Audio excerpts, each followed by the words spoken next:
What's up, guys? Welcome to Pan-African Perspectives. Welcome to Pan-African Perspectives. My name is Joe Hatagwa. I'm a Sierra Leonean, I'm an American-born Sierra Leonean, and the platform is Authentic African. And what we do here is we talk about the things happening on the continent and how it affects Pan-Africanism. Today, we're going to talk to a special guest about what has been going on in the Congo. He has firsthand experience. He's the foremost leading expert, or at least loudest voice and the most prominent voice on the Congo all over the internet. You guys are familiar with him. I'm going to bring him on in a second.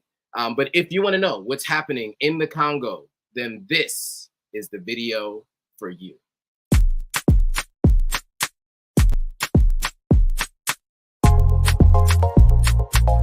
Congo today, everything pertaining to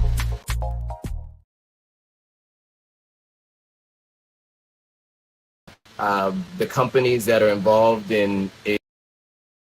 So we're going to talk about the Congo today, everything pertaining to not only the Congo itself, but the companies that are involved in the child labor that's happening there, the ways that you can impact what's going on in the Congo, the genocide that's happened, the civil war, and all of the different moving pieces that, you know, most people aren't really clear on, but this will really help you to understand what guest here. I'm going to have this discussion because this is a really, really important one. We want to make sure that you guys get a chance to hear it. So here we go. We got CHAKABARS. What's going on, Shaka? How you doing? Well, go ahead. How are you? Good, man. Good. I want to thank you publicly, of course, for taking the time to do this. You know, you're a busy man, and you're in high demand right now around everything you're doing on the continent. And so I'm glad you're able to take some time to talk to this audience. So thank you. So, you know, I'm going to jump right into it. We don't have a lot of time, but I thought we can start a little bit with your background. For those who aren't as familiar with you and don't know your background, where are you originally from? Like, where were you born and raised? I was born in Barbados. I was raised in the UK. My family are from different islands in the Caribbean, predominantly Jamaica and Barbados. Okay. And your early career, you know, I feel like what you do now is not what you did before, right? So can you talk a little bit about what your early career was? Like, what did you do for a living before you kind of made the transition to where you are now? I went to school and then I left school and I joined the military in the UK. Then I left that and I became a personal trainer. And then I stopped being a personal trainer and I started basically doing community work. So it was like, it was a transition from fitness to basically the work that I saw needed to be done in our communities in the ex-colonies and in Africa itself. And so, and I guess maybe I should do a quick intro because I didn't do that. But I mean, obviously, you're an activist and a philanthropist. You know, what I saw is that you're committed to empowering oppressed communities around the world. Made contributions in Africa, Jamaica, and other regions, establishing schools, homes, medical centers for the African diaspora. I know that you've been recently raising the alarm around what is going on with the exploitation of cobalt in the Congo by foreign nations and the tech leaders, you know, the big five tech companies, right? Microsoft, Google, Amazon, Tesla. Can you talk about how did you get from some of the community work you were doing all the way to the Congo, what's going on in the Congo? When did you become aware of it and what got you interested? I just, at the time I Googled the poorest country in the world and the richest country in the world, and they were both the same place. So then I had reached out to a sister called Renez, who was raising money for an orphanage in Minova, and the woman Mama Masika, who just who started the orphanage. She just passed away, and in my head, I was like, who's going to take care of them kids? And so I just went from kind of being curious to then thinking, oh, there's a problem, so we can create a solution for it. And then from there, I raised some money doing a boxing match. I used to box when I was in the military. I raised some money, and I took that money direct to the orphanage and the family who of the woman, Rebecca Mamasika, and then while I was there, I also was introduced to another orphanage in Kinshasa. So we started supporting that orphanage, and we've been putting those kids through school since 2016. I think we're still paying their school fees now, and I don't know. It just kind of I kind of just was like, yo, I didn't see social media as a way to self promote and to just talk. I saw it as a tool for activism. Right. So I just said, all right, well, if I can gather community on this place, I can consolidate resources, and then I could get them to these people. So then that's what I did ever since then. So it started. So when did you start using social media? So you said 2016 was kind of when you became aware and started visiting. When did you start using social media to really start to amplify the message?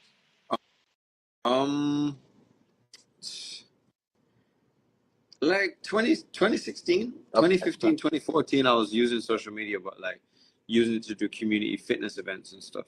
Right. I wasn't really, I was still learning. I was in like a research mode, so I didn't really have anything particularly to say about while going in Africa because I still had to study. But yeah, around 2016, that's when I started using it to this capacity. Because in 2016, I had like, I don't know,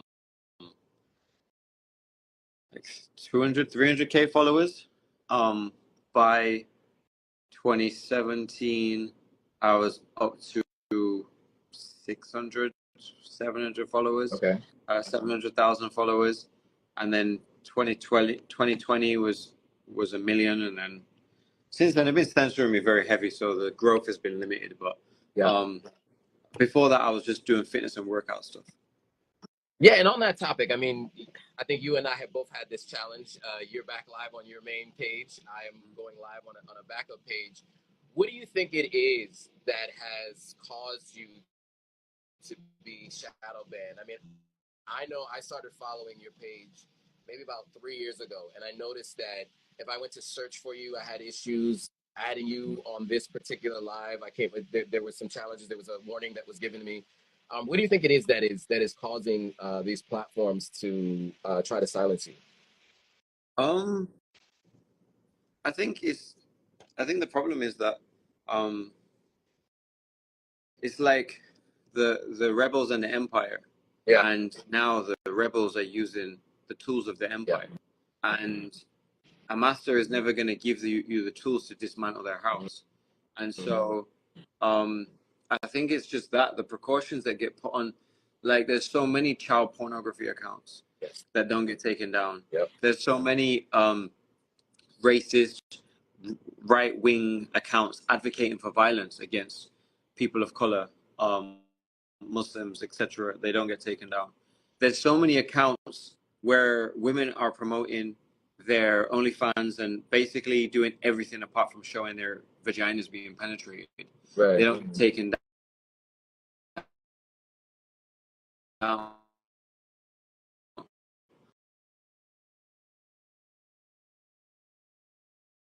I post a post, which is a post that did very well, still doing well actually, in November of last year, which got nearly 250,000 shares.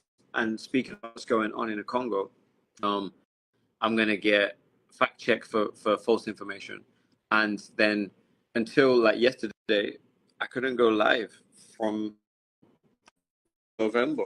So I think it's just that. I think it's the master never gives you the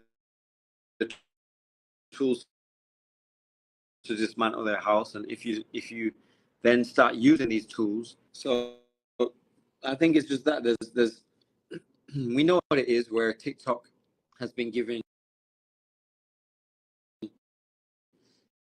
white creators this altruistic mega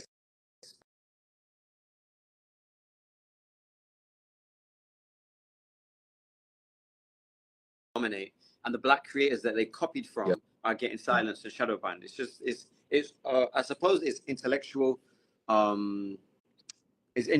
culture vulture or digital culture vulture. Digital culture vulture. So now we talked a little bit about, you know, what's happening on the platforms. I do want to get back to the Congo because I think that that was the purpose of this discussion. So there was a recent court case where unfortunately the responsibility that we all know lies at the feet of the big tech companies did not win out in court. And so I think maybe we should start with the court case and talk a little bit about why these companies are on the continent. I've heard you talk about this before, and then maybe we can talk a little bit more about the history. But you know, can you speak to this court case and the I would say the culpability of the tech companies in terms of what's happening with the civil war and child labor in the Congo? White man law has always been created to protect white man and destroy black man.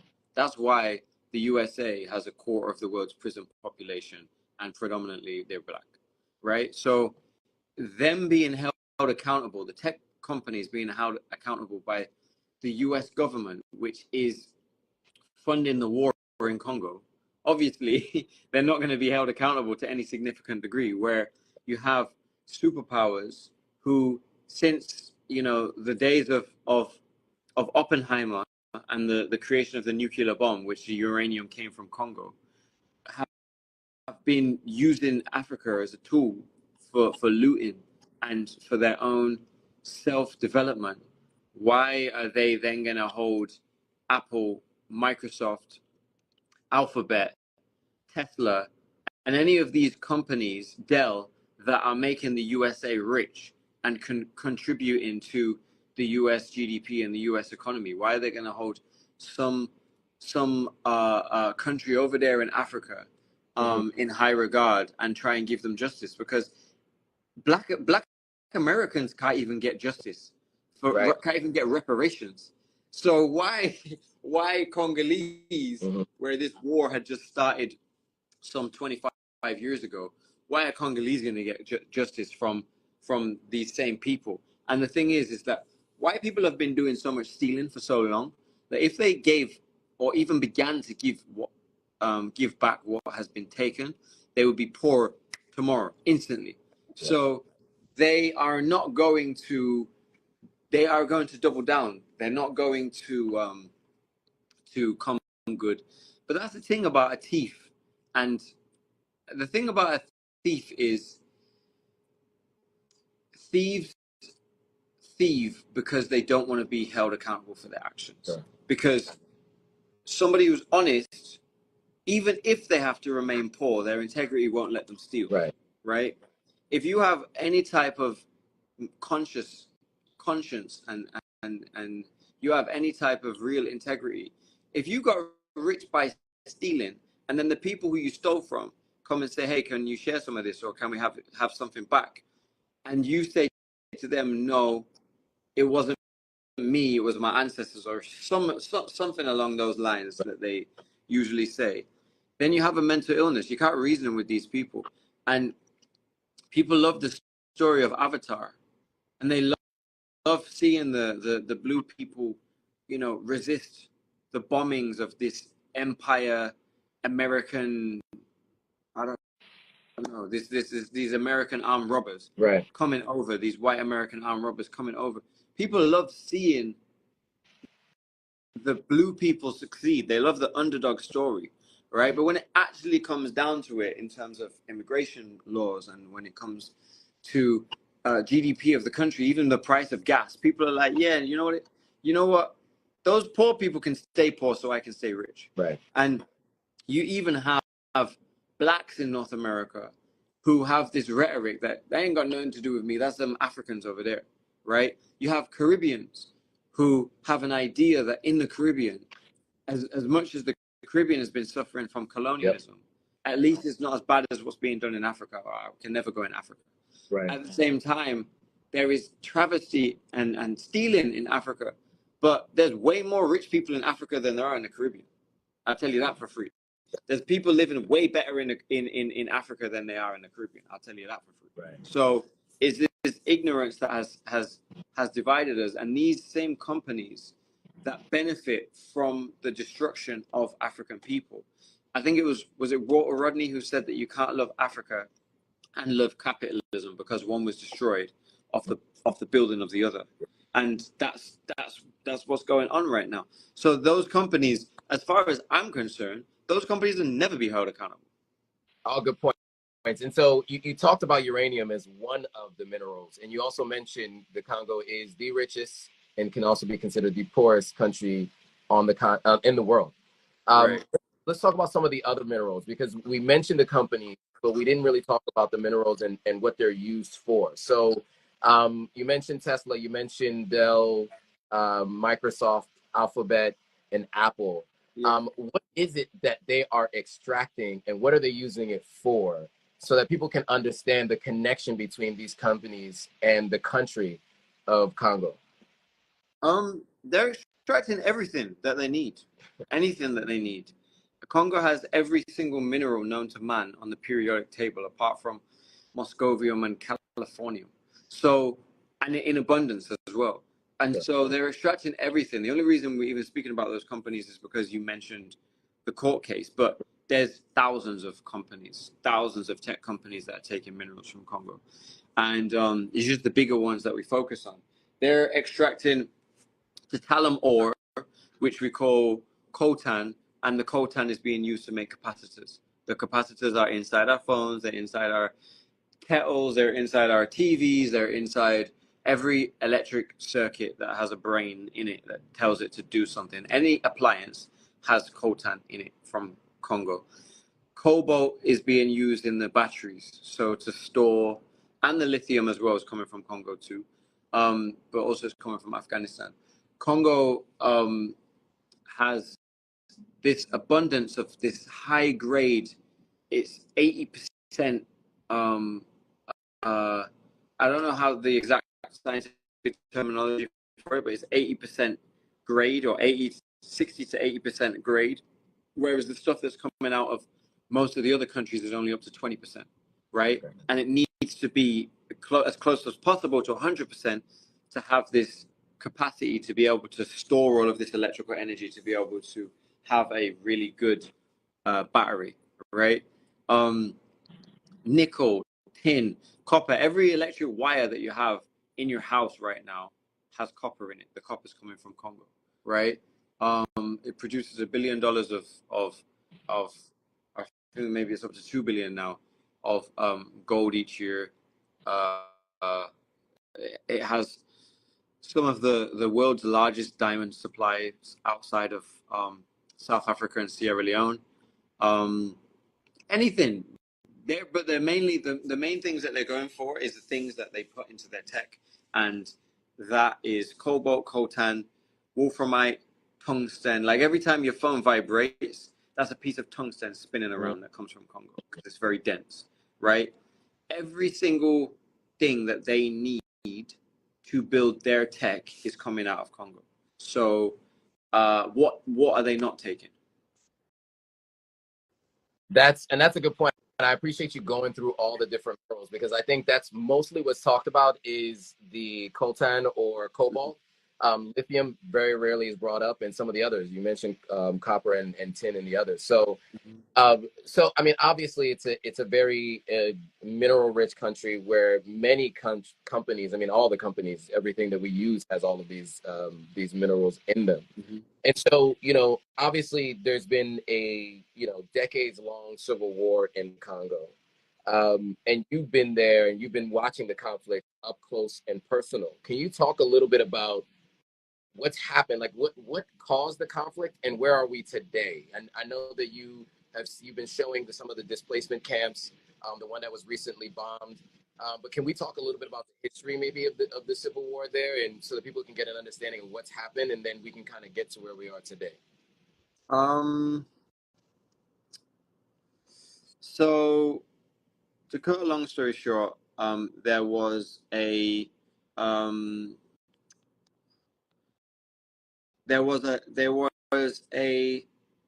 a conference in 1885, 1884, 1885, called the Conference of Berlin, but it was the Congo Conference, where the Europeans came together under the direction of King Leopold because he wanted to take Congo as his personal wealth. Mm-hmm. So after this conference, he took Congo as his personal wealth and went in there and put in infrastructure to basically remove ivory, which they killed millions of elephants so they could make pianos. And they also found rubber. The invention of the commercial tire, which was invented in Europe, the rubber was coming from Congo, so that they could have tires. So from 1885 to 1908, it was under King Leopold's rule, his personal rule. This time they were cutting off people's hands when they wouldn't meet the rubber quota, and they halved the population from 20 million to 10 million within a span of 14 years. Then from 1908 until 1960, it came under the rule of the Belgians, and it was basically, they just did the same thing. They just cut off fewer hands. But they basically, during that time, they found every mineral that you can possibly think of, and without Congo, there would have been no nuclear bomb. There's a book that everybody can read called Spies in the Congo, which details how the CIA was sending operatives to the Congo in the 1930s and 1940s to make sure that the uranium could get out of Congo through to West Africa, through to Brazil, up through the Caribbean, through Miami, and then into New York for the Manhattan Project, which is how they created these nuclear bombs. From the 60s, the Congolese people had had enough, and they elected a man called Patrice Emery Lumumba. Patrice Lumumba was assassinated by the CIA. They paid about $1 million, $100,000, but $1 million in today's money, to have him assassinated. So he was elected in 1960. He was assassinated in 1961. From 1961 until around 1994, a dictator was installed called Mobutu Sese Seke. He was basically the puppet for France, Belgium, the USA, the UK, and he further looted the country. He was their guy for many years.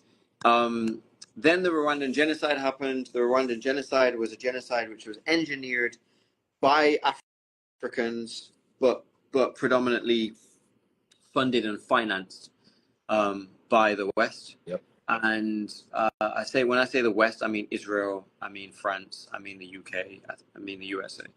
So they funded this. There was a plane that was coming back from an African Union meeting. It was the beginnings of the African Union, with two Hutu presidents on it. One was the president of Rwanda, and one was the president of Burundi. They were both killed, and that was the catalyst which created the Rwandan genocide. So basically, the Rwandan genocide was engineered. It started with a coup. And after the Rwandan genocide, which was a horrible event where many Africans, Rwandese, Tutsis, and Hutus lost their lives unnecessarily, the Hutus fled into Congo, and so did the Interahamwe guys, who were also fighting the Tutsis who seized power. And with they didn't get permission from Bill Clinton, but he didn't say no either. Okay. But then with the financial backing of the Clintons and the US government at large, the weapons, the funding, and the training, the current regime in Rwanda went into Congo and then caused a genocide in Congo from 1998 to 2003, where 6 million people lost their lives. This genocide, this Rwandan genocide, had happened and ended um, by 1996, 1994 to 1996. In 1996, the term smartphone was coined, and from 1996 until now, these minerals have been taken out of Congo by hook or by crook. So the context is the West needs stuff from Africa, and it's like Malcolm X says, they will pay one of us to kill us just to say that we did it. Right. But the reality is, it's still being financed by the West that need this stuff, because when Congolese didn't have a tech industry, why would Congolese need the minerals from Congo? They don't need them. They weren't using them, and they weren't using them at that capacity anyway. They might have been using some of the copper for various things, but there was no such thing as a smartphone. They didn't need those minerals. So the West was like, oh, you got minerals? All right, cool. We're going to find a way to steal them. So this civil war, or Africa's world war, so they called it, was basically every African group that sought to benefit from Congo and every Western group that sought to benefit from Congo created a massive war in Congo where millions of people lost their lives. And when people say, oh, it's complex, it's not complex. It's very simple. The West wants stuff and other African countries want stuff, and they go to the places where they can get it from, and they cause wars to try and confuse you. But the reality is, it's just them coming to get stuff. There it is. So now we got the history. You've recently been traveling to the Congo, and are you there now, currently? No, I never. When I'm in Congo, I never post while I'm in Congo. Got it. Makes sense. I'm not far, but I never post while I'm in Congo when I'm in Congo, because it doesn't make sense. It's not a place that you're like, hey, I'm on holiday, guys. Right. That's fair. But the last time you were there, you did share some of the folks that were displaced, and there was an image that a video that you did where you panned out from some houses, and then you kind of saw all these tents. Can we talk about what's happened? The millions of people that have been displaced from their villages, their towns, their homes, and moved to these camps, and what the conditions are like there. Because I think that's a whole new element to this that is starting to get some traction and some understanding by people. But I think as someone who's been on the ground, I think it'd be really good for you to kind of explain it a bit, like what the situation is like for those people. It's like hell on earth, to be honest with you, brother. It's like, imagine you get removed from where you live, everybody's killed and or raped, and then you end up having to move somewhere. You get some sticks, you put a plastic sheet over those sticks, and then you try to survive. That's what it is. There's no electricity, there's no running water, there's very little food. People are dying in the camps every day from starvation, from water diseases. Then there's all the raping that happens, because rape has been used as a weapon of war. And when they go to because the thing is like, where the minerals are, people live there. They don't get the minerals. They just live there. It's just their house, right? So they turn up and they're like, all right, well, we need the minerals. So they rape the women, they kill the men, and anybody who can flee, flees. And then the reason why they rape the women is because when you're a man and your wife has been raped in front of you and you can't do anything about it, you can't protect her, the family's now broken. The men don't want to go back there anymore if they survive, if they're alive. The women don't want to go back there anymore, because that was where they were raped and destroyed. Right. So they move to areas where there's no minerals, but there's minerals everywhere in Congo. They just haven't dug deep enough, right? So they move to areas where they don't want to explore for minerals right now, and then they just survive there. And the places where these people used to live, where all these mines are, these were where villages were. And right. So the West, so I was in I've been going to Congo for like 8 years now, but I was in North Kivu, which is one of the most contested conflict areas. When in 2022, when basically an area called Rushuru, some white people found some lithium in that area. And so what they decided to do, I don't know the specific white people, just that's what the Congolese people have said, is that's what happened. White people found some minerals there. And the next week, what happens? The proxy wars, the controlled opposition, are all of a sudden turning up and raping people and killing people so that these people can be moved out of these areas so that these white people can mine their lithium to send it to China to build batteries for Tesla or whatever. And we had, in a period of 2 months, we had nearly 500,000 people displaced to the area that where we built the houses that we built. So it went from being, there was some displaced people. They've been displaced a few years previous because of a volcano that erupted in 2021. So there were some people that were displaced already that were there. But then it went from being like, 100,000 people being displaced to all of a sudden nearly 1 million people being displaced. So now in Goma, there's nearly as many people displaced as there are natives. So imagine let me think of a city with a similar population. Imagine which city in the USA has like 1 million people? I mean, 1 million people? I mean, I would say it's going to be 2 million. 2 million. 2 million? Okay. So, I mean, you could choose like a city like maybe like a Cincinnati or something like that, right? A city like it's a major city, but like a secondary city. All right. Imagine Cincinnati all of a sudden has this double the amount of people in 2 months.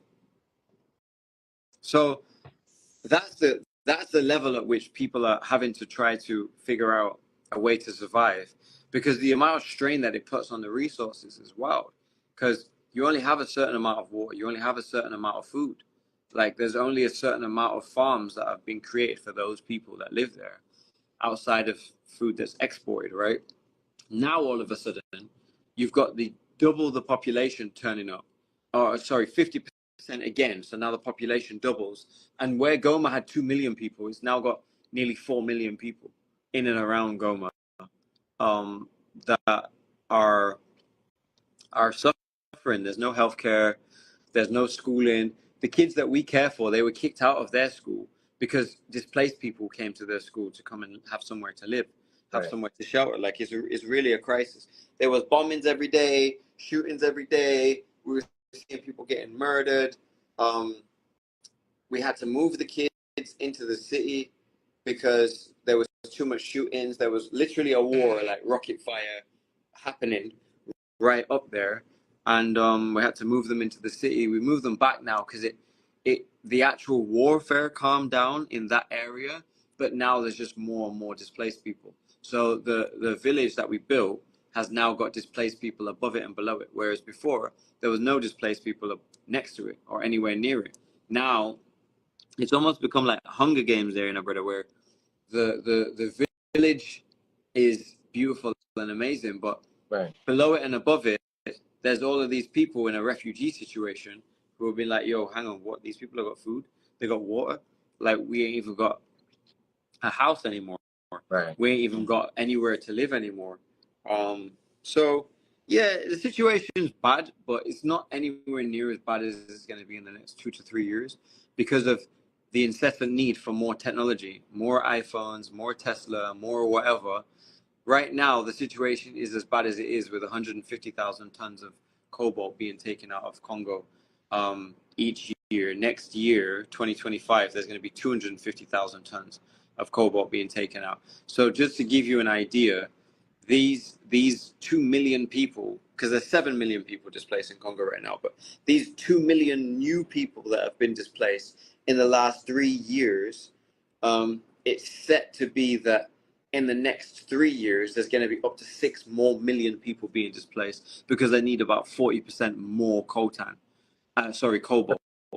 This for the green tech revolution, right? Many people who are lefties or on the liberal, side of politics would love to see more green energy, but really that a lot of that requires battery life, right? And those are using lithium and cobalt, right? And that's the issue. You know, I don't want to get too far off on a tangent. We don't have a lot of more time with you. People are asking, how can they help? I mean, let's start with what you have been doing, because you did mention that briefly. You've been building houses, schools, medical facilities. Let's talk about what you have been doing, and then how can people support what you're doing? We built a village because the head of civil protection after the volcano eruption brought us around 22 orphan children. Like, they ain't got no mom, they ain't got no dad, and their extended family who were caring for them couldn't care for them and care for their families, so they were just starving. Like, they had somewhere to sleep, but they didn't have nothing to eat, etc., because there wasn't enough food to go around. So we said, okay, we'll build a village for their extended family, because, you know, there's no such thing as an orphan. Even if both parents is dead, they still got uncle, they still got auntie, they still got grandma or something. So we built a village, and we have been rehousing. We've rehoused all those kids, and then we've also been rehousing displaced persons. So what we'll do is we'll go into the camp, or we'll go into a camp, or our team will go into the camp. They'll identify a family that needs a house, that needs some kind of support. They'll speak with them, interview them, bring them to the village, see if they can get on with the people who are there already, and then we give them a house. There's no rent to pay. The organization owns the land, but really the children own the land. We bought the land outright for the kids, right? But we're always going to keep the land for the kids, because if we start dividing up land, people might sell it off and move somewhere or whatever. The whole point is that it's always going to be a place where people can go and live. They have houses, they have extra land for the kids to play, for them to be able to do farming. Currently, all of the adults in the village right now are going for a training program, so that they're learning carpentry, soap making, business skills, so that they're able to be self-sustainable. That's what we're working on right now. We have a fundraiser. The link is in my bio. If people want to donate to the fundraiser, they're more than welcome to. I'm trying to make the village, and we as an organization are trying to make the village completely self-sustaining, so that there is no need anymore for us to raise money. Because we built the village, we bought the land, we provide everything from medical bills, clothes, food, school fees, everything that is needed, water. We put solar panels in all the houses so they have electricity. But we need to get it to a place where it's self-sustainable, and the crisis relief thing that we were doing, we're entering a space now where we are incubating this village so that it can be cool, and then we'll figure out what we're going to do from there next. But the organization is called iHeart Africa. It is a Congolese owned run organization. The sister that I mentioned, Renez, who's a Congolese sister, we started iHeart Africa back in 2016. It's been running ever since then. Now Olivia, a young sister who's also Congolese, she's now the director of the organization. And we do our best to take care of these kids and take care of this village. But eventually the village is going to have to take care of itself. So the money that we're raising right now is to create that self-sustainability. We're also starting a soap business where people will be able to buy soap that's made from natural plants that grows on the side of the volcano, like medicinal, amazing soap. Is amazing. Skin feels amazing afterwards, because they don't need aid, they need trade, right? Really, because they're not going to be able to develop off us giving them. As soon as we stop giving them, the whole thing will die. So we're transitioning them into a space where they don't need us anymore, and we can just be their friends and cool, you know. Teach a man to fish. And that's the issue in Africa right now, right? Everyone has their hands out, and it's all aid, and they haven't been, as a continent, many of them have not become self-sufficient. Okay, so we talked about iHeartAfrica.org, and the page is at iHeartAfrica.org, yeah, right? That's the Instagram. DOTORG, not dot, because we tried to do that, but a white woman from South Africa already had the name, and she said that she loved Africa so much, but she wouldn't sell it to us, and she doesn't have an org or anything like that. She just decided that that's what she would do. So. Okay, so DOTORG. Yeah. And then, of course, it's in your description as well. Obviously, you're back live on CHAKABARS, the main page. There's also the backup page, CHAKABARS Live. If you guys want to follow what I'm doing and some of my stuff, we, Shaka is collaborating with me on some posts. I'm at Authentic African as well. I've also been banned from going live on my main page, so this is the backup page. But all of that will be in the description when this goes back up as a replay video. Anything else you wanna say to the folks out there before we let you go? Yeah, the main thing is that is Babylon's tricks. It is the green tech revolution is being sold to us as the savior of humanity from white men's consumption. The green tech revolution is just white men's consumption again. Right. And always there seems to be black African, there seems to be a black African cost or black African lives lost so that white people can live the way that they want to live on earth. And whenever you hear green tech and these are the solutions for climate change, we had posted a post a few weeks ago, and it was infographic basically showing that the world's top 1%, so the top 1% of the world, produce 50% more carbon emissions than the world's bottom 50%, right? The world's top 1% produces 15% of the world's carbon emissions. The world's bottom 50%, these are the people living in Congo. Right. These are the people living in Sudan. These are people living in Somalia. The world's bottom 50% produce 7%. World's top 1% produce 15% of the world's carbon emissions. The world's bottom 50% produce 7% of the world's carbon emissions, right? Then the next top 10% produce another 20% of the carbon emissions. So if you just look at the world's top 1% or the world's top 10%, right? They produce over 35% of the carbon emissions on Earth, right? So this 10% is producing as much. This I didn't even think about it like that. This 10% is producing 5 times as much as the world's bottom 50%, right? So when they're selling you this dream of this is the tech revolution and this is the solution for white man pollution, just know it's confusion. Oh yeah. Just know it's confusion. And where people want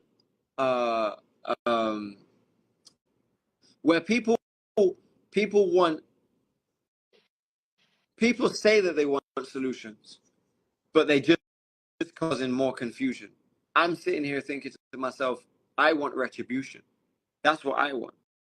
I want retribution. I want restitution. These people want constitution. There's a difference, you know? And always think to yourself, what were our ancestors who were taken on ships? What were our ancestors who were facing violence, structural violence from white people? What would they say and what would they do? Because they definitely wouldn't be trying to get the new iPhone. There it is. There it is. Okay, I'll leave it on that note. I know you have to go, but I really appreciate you taking the time, and I want to thank everybody for joining this live. We'll have more conversations like this, and we'll do it across all platforms. I know some folks were asking about YouTube, etc. This is only going to be here, and then we'll do the replay.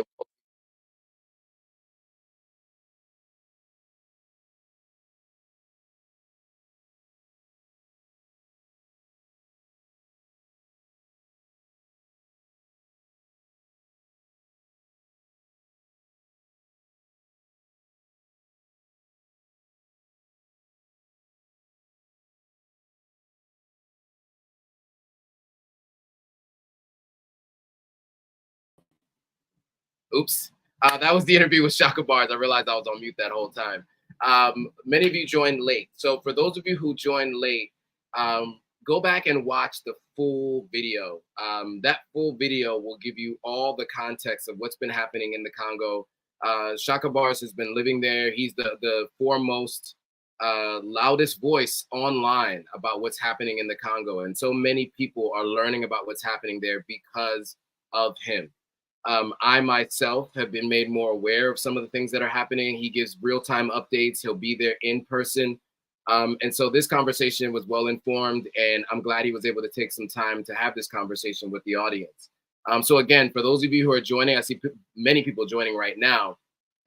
You want to go back and watch this replay from the beginning, and you'll get a full idea of what has been going on and where we are today, and how you can help. So again, his page is iHeartAfrica.org. That's the website. The page on IG is iHeartAfrica.org, DOT-ORG. And then, of course, you want to follow him at CHAKABARS and CHAKABARS Live. I have it up scrolling on the screen here. It's at CHAKABARS. And then he has a backup page at CHAKABARS Live. As we also discussed, he and I have both been going through some challenges with the platform censoring us. And so we need your help getting these messages out there. As much as you would think these are very important and helpful discussions, the platforms seem to have issues with us having these conversations. And I'm still unable to go live on Instagram, on the Authentic African Instagram page. And so that's why I'm using the backup page, Authentic African Live, where I'm going live from there. And of course, I'm going live from YouTube. You know, I appreciate you all for joining and watching. Many of you have joined late, unfortunately, but you get a chance to go back and watch the whole thing from the beginning. So I implore you to go back, watch that interview that I did with CHAKABARS. It is very, very educational, and we plan to have many more conversations like that. If you haven't already, make sure you hit that subscribe button, hit the notification bell, and hit that all, so that you're notified every time a new video comes out. With that, guys, thanks for watching. I will see you all on the next video.